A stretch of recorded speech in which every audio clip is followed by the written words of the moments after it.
You're tuned into the Spot Up Pod, the official podcast of the Spot Up Shot newsletter. I'm your host, Paul Garcia.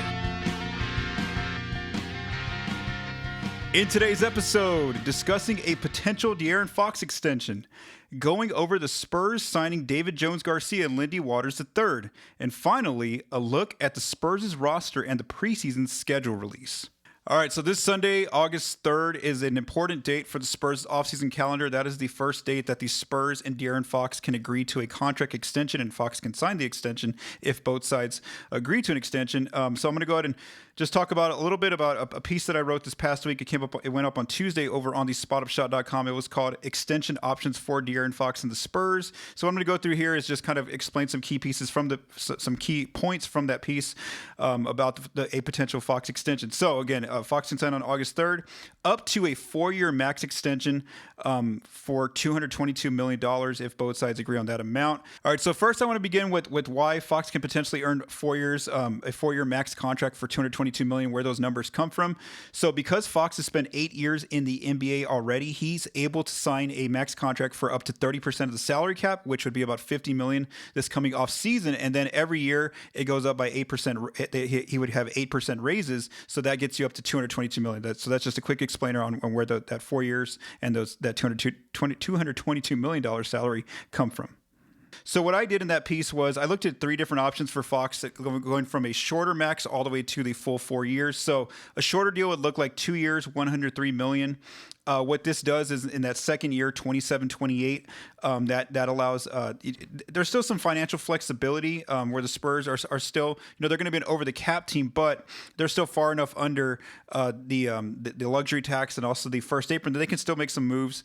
And despite Wemby's extension kicking in potentially in that summer of 27-28, then there's the 3-year option. So if Fox sends a 3-year max, it would be for 3 years for $160 million. This one gets a little bit tricky because now in 28-29, the final year of Fox's max extension, now Stephon Castle his extension would kick in. We don't know what Castle's extension would look like just yet, but again, the flexibility financially really depends on the number that Castle's max comes in, because now you have Wemby and you have Fox on max extensions in that 28-29 off season.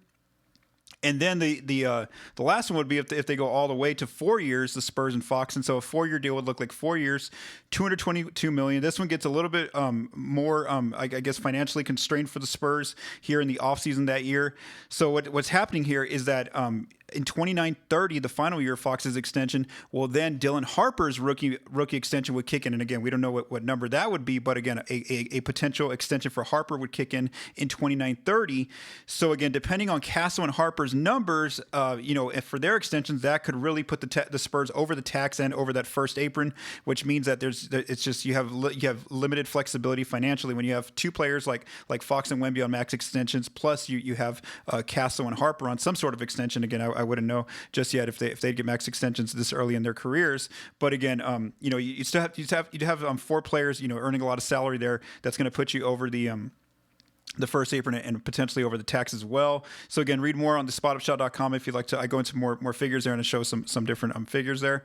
Also, another player to watch out for that summer in 29-30, if Fox gets a 4-year max, is that Carter Bryant. What if he really breaks through in the first 4 years of his career, and the Spurs need to give him an extension as well? Well, then you're putting Harper and Carter Bryant on extensions, as well as having Wemby, as having Fox, and having Castle. So again, I think that going the full 4 years, $222 million, the real financial constraints for the Spurs do happen in that 4th year for Fox. Again, there's a little bit more flexibility in years 2 and 3 of that deal, but in that 4th year where he that's going to be the year where it's really going to be tough on the Spurs' cap sheet. So again, that's if the Spurs and the Fox were to agree on a 4-year max for $222 million. Those are the 3 different scenarios: a 2-year deal, a 3-year deal, and a 4-year deal.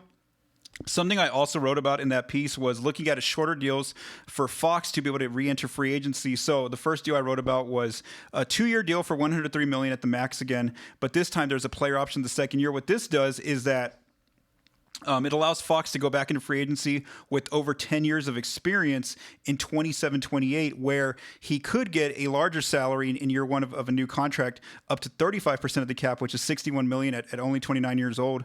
Again, this isn't again. This again allows Fox to jump back into free agency earlier, but it is a little bit riskier because now he has to stay healthy in that year right before that 26, 27 year. Plus he has to remain productive, where either the Spurs or another team that has interest would want to give him a contract close to that $61 million at 29 years old.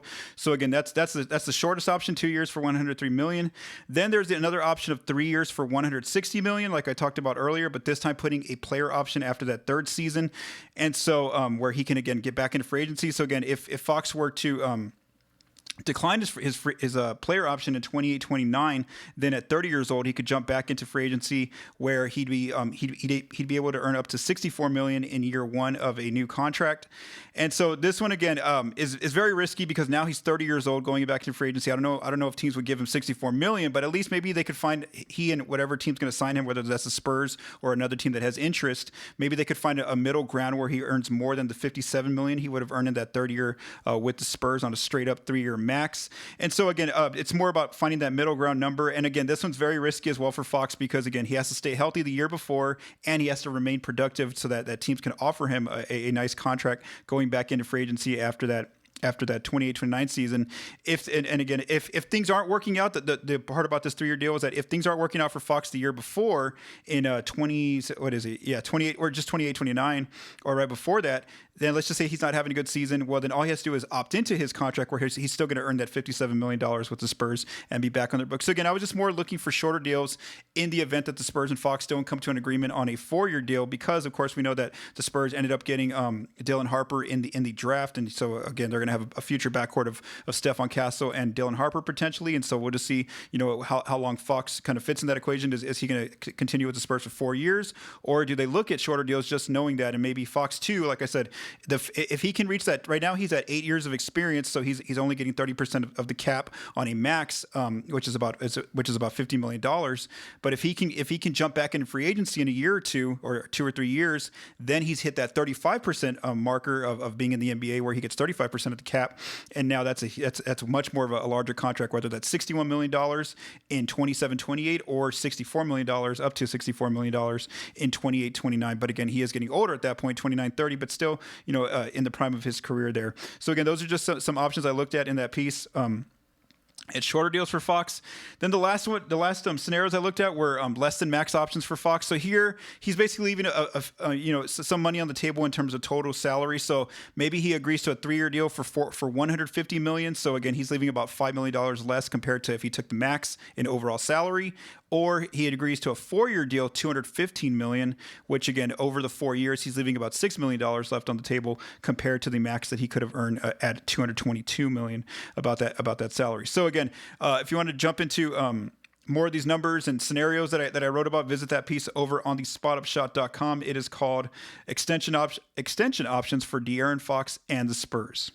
All right, next up, let's talk about 2 players the Spurs have recently signed in the last few weeks since I last recorded an episode of the Spot Up Pod. So let's go back to July 23rd. The Spurs officially signed David Jones Garcia to a 1-year, 2-way contract. And then on July 24th, the following day, the Spurs signed Lindy Waters III to a partially guaranteed contract for the veteran minimum. Waters III has a $500,000 guarantee that's partially guaranteed, and then his contract will fully guarantee if he remains on the Spurs' roster after January 10th, 2026. So let's just talk a little bit about these 2 players and their projected roles. So David Jones Garcia, I've talked about him multiple times here on the Spotted Pod, 3-level scoring guard. Can play a little bit off the ball as well. We saw him, really shined at Summer League. So against Summer League competition, he really stood out. He made the All Summer League team. Now, of course, we'll get to see in the preseason how he stacks up against full NBA talent here. Players in rotation rosters and things like that. So again, David Jones Garcia is one of the players, and then there's Waters III, who has been more of a reserve player on different teams. He was primarily with the Thunder for a number of years. Then he was last season with the Warriors. Then he gets traded in January to the Detroit Pistons as part of the Dennis Schroeder deal to Detroit. So he's mainly been like a reserve wing, known as an outside shooter. That's kind of his game. I wrote a piece over on the Spot Up Pod looking at his game, and it's a lot of it is his different kind of shooting outlets, how he's able to shoot, off catch and shoot action, off a few pull-ups. Also, really good about shooting off of screen action, and so that's kind of where his role would be more so as a shooter off the wing position for the Spurs. But for those two players to get into the rotation, it is going to be a little tough because the Spurs have a number of players already ahead of them on this coming team. So basically, if we talk about players that are locks, I think to begin the season, I think there's 9 players that are going to have some sort of role that are going to be locks into the Spurs' rotation. That's Victor Wembanyama, Stephon Castle, De'Aaron Fox, Devin Vassell, Harrison Barnes, Dylan Harper, Luke Cornett, Keldon Johnson, and Jeremy Sohan. So again, those 9 players should have some sort of role definitely guaranteed on opening night and for the first few weeks of the season. I think also Kelly Olynyk, you can plug him into the front court, that he's going to get some spot minutes, here and there, or certain lineups that they need him out there. So he'll definitely get some minutes to share alongside Wemby and not Sohan and Luke Cornett. So Olynyk's going to get some minutes as well. So then that leaves that backup wing spot. There's like a backup wing spot, almost like a backup shooting guard role. And so I think that's where the positional battle will be in both training camp and the preseason between Julian Champagnie, Carter Bryant, Lindy Waters III, and David Jones Garcia. So again, if Waters and Jones Garcia, one of them wants to try to earn a spot in the rotation, I think that it would take, trying to beat out basically Champagnie and Bryant for that spot. So my early prediction, again, this is very early, we haven't seen the games be played yet, is that I do think that Champagnie would be the player that I have penciled in there for that backup wing spot, just because, he already has experience with the Spurs team, with the teammates out there, knows his role, on offense and defense as well. And then, Bryant definitely, we saw in Summer League, he definitely brings the defense. I mean, he can definitely, bring a spark defensively, but his offense, even though he's known as a catch and shoot kind of player, we saw that his 3 struggled a little bit in Summer League, and again, it's just Summer League, but also offensively, like kind of when he moved with the ball in his hands, he kind of struggled there. So again, he may not quite be ready for a rotation spot just yet. Waters, again, he's going to bring you the outside shooting ability, but defense is not the part of the game that he's quite known for. And then Jones Garcia, again, brings the shooting, has that outside shooting, at least from what we saw at Summer League, but also, needs a lot of time with the ball in his hands at times to bring that 3-level scoring ability. And so again, not as much either on the defensive end compared to someone like Champagnie and Bryant. So again, early on, just on paper, I think that Champagnie gets that final spot for the backup wing spot, which would mean that if Waters and Jones Garcia can beat out Champagnie for that spot, well, then I think that means they have more so reserve roles. So maybe where they're just they're going to be put into games when there's situational need for like spacing for someone like Waters, or if maybe another ball handling guard's needed, they could put in Jones Garcia. If there's a player gets in foul trouble from the rotation, then either of those players could come into the game, or if there's like an injury for a number of games, then either of those players can go into like a wing or guard position. And then for Jones Garcia, he can also go and play in Austin if he's not getting any playing time with San Antonio. And we do want to note that since he's on a 2-way contract, he only gets 50 games with the Spurs before they have to convert his contract over to a standard contract. So again, that's kind of the early prediction, I guess you would say, for Waters, and Jones Garcia is likely being more in reserve roles because there are a lot of players already on this team. And like I said, if you want to go watch some film that I put together on Waters and some stats, definitely visit that piece over on the spotupshot.com called Lindy Waters III's Outside Shooting. Let's keep going. All right, so for our final topic, let's just look at the state of the Spurs' roster and also the preseason schedule release that came out earlier this week. So with Waters III on a standard contract, the Spurs now have 14 players on standard contracts, which means that they have met the minimum needed for opening night. So they could sign one more player to a standard contract for a 15th spot, but they don't have to do that, as long as they have 14 players with standard contracts. As far as the 2-way roster, they have one player on the 2-way contract, and that is David Jones Garcia. That means that they have 2 openings still on the 2-way contract slots. And so those could go potentially to Riley Minix and Harrison Ingram because they both still have qualifying offers to return on 2-ways, but they haven't accepted those qualifying offers just yet as of late July, the early days of August here. So again, there's still 2 openings there on the open 2-way spot. So that's kind of where the Spurs' roster stands. They're basically almost like pretty much almost like 90% complete here. Ready to go into the season. Also this week, the Spurs released their preseason schedule, so that's going to take place between October 6th and October 17th. That should mean that training camp will probably begin about a week before that, so probably like late September or early October here. It's only going to be 5 games. They're going to play these 5 teams. Well, actually, one of the teams is the same. So they're going to play the Guangzhou Long Lions of the China CBA. They're also going to play the Miami Heat and the Utah Jazz, and then they're going to play the Indiana Pacers twice. So again, from October 6th to 17th, they're going to be participating in their preseason games. Let's just talk about the Heat. Maybe the Spurs get an early look at Norman Powell and Kasparas Giacochonis, 2 players that the Heat added this past offseason. Norman Powell traded from the Clippers, and then Kasparas Giacochonis drafted. The Spurs might get a look at the Utah Jazz players that have been added to the roster, such as Ace Bailey and Walter Clayton Jr., who were added via the draft. And then as far as the Pacers, they pretty much have most of their same team from the finals back, except they're missing 2 key players that were on that team, which are, of course, Tyrese Halliburton due to the injury that he sustained in the finals, and then also Miles Turner ended up signing with the Milwaukee Bucks this summer. They are going to get Isaiah Jackson back, and then also they added a rotation player in Jay Huff from the Memphis Grizzlies this past offseason. So the reason why I said might see these players is because that's kind of what happens in summer league preseason a lot of times. Some of the teams don't play all their rotation players in every single game. So, it's just, it's unknown right now, who would be playing in these games. And that's something I want to mention too about the Spurs is that, of course, we got their preseason schedule, but again, we don't really know which players yet are going to be out of certain games. I don't expect all the rotation players to play in all 5 of those games, but they'll play in a handful of them. And then also just something to watch is just the minutes. So what happens there is a lot of times that the starters usually only play like one half, or they might just play 3/4 of the game, just to kind of more so for conditioning, to get a feel out there, to run some plays, kind of get the team into their sets. And then what it's more so for summer league. I keep calling it summer league.